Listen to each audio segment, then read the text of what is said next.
Olá, a cruz não começou no Calvário. Isso muda a nossa visão mais do que o costume, porque a maioria de nós aprendeu a olhar para a Páscoa apenas como um evento. Mas a cruz nunca foi somente um momento, e quando isso se torna claro, não dá para continuar lendo a cruz do mesmo jeito.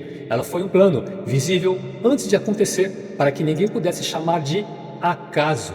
E talvez aqui esteja um ponto que muita gente evita encarar com profundidade. A gente conhece a história, mas nem sempre percebe o que ela exige da gente hoje, porque o que está em jogo aqui não é informação nova, é algo que a gente já viu, mas nunca conectou desse jeito. Isso muda como a gente vê na cruz. Um dos primeiros sinais está em Gênesis 22. Abraão sobe o monte com Isaac. O texto não mostra pressa, não mostra resistência, não mostra negociação. Mostra um filho caminhando e carregando a madeira do seu próprio sacrifício. E o texto não explica, ele só mostra. E tem um detalhe que o texto não diz, mas que levanta uma pergunta incômoda. Ele não diz que Isaac resistiu. E por isso faz pensar, será que ele entendeu algo que a gente ainda não entendeu? No caminho ele pergunta, pai, onde está o cordeiro? E Abraão responde, Deus proverá. Mas essa resposta não resolve só aquele dia, ele abre um padrão, porque naquele mesmo momento Deus não entrega o filho, ele interrompe e coloca um cordeiro no lugar. Deus não só poupou Isaac naquele monte, até porque não seria o Salvador, mas como se estivesse postergando o sacrifício real para um outro dia. Ali não foi solução completa, foi um anúncio. E isso não é só um detalhe.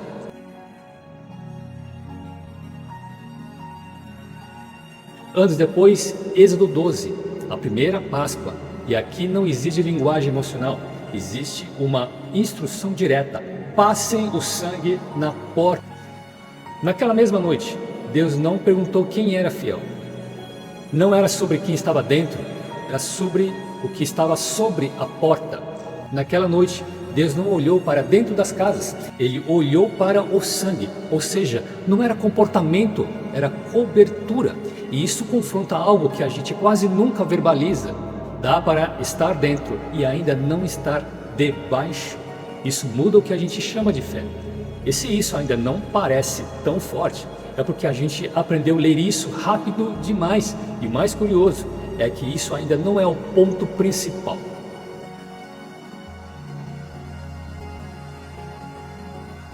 Um outro ponto, Salmo 22.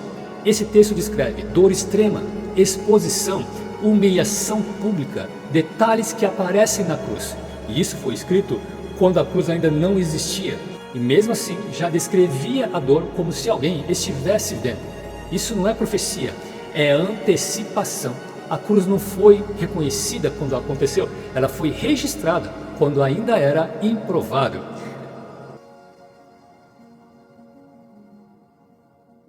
Agora observe a consistência, um filho carregando madeira, um cordeiro ocupando o lugar, um sangue nos umbrais das portas impedindo a morte e um sofrimento descrito antes do tempo. Isso não é coincidência acumulada. O problema não é falta de evidência, é quanto a gente se acostumou com isso. Até aqui, tudo parece lógico e é exatamente por isso que muita gente nunca percebe o que se exige. Até aqui, parece só interpretação, mas não é. É aqui que se deixa claro de ser apenas uma compreensão.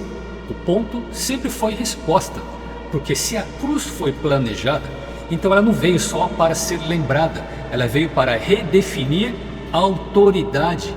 Isso muda muito o que a gente chama de fé.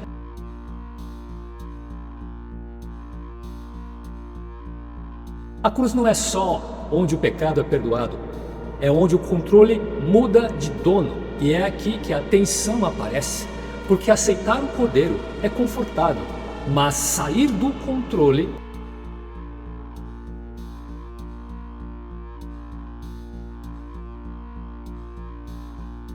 e talvez isso explique algo silencioso da nossa geração.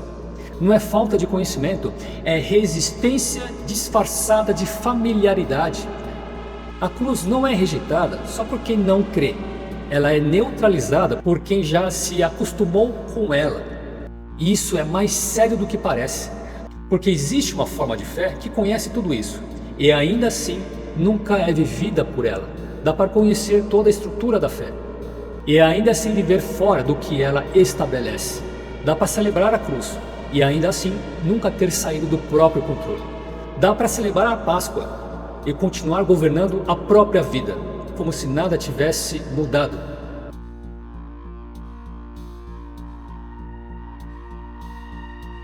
Porque a cruz não depende só do entendimento, ela sempre exigiu resposta. Então a pergunta não é se você entende a cruz. A maioria de nós entende. A pergunta é mais direta: o que na sua vida hoje ainda não passou por ela? João 3,16. Se esse confronto da fé fez sentido para você, nos veremos então domingo às 15 horas para o próximo vídeo com quem realmente governa a sua vida. Não perca, nos veremos lá. Que Deus te abençoe.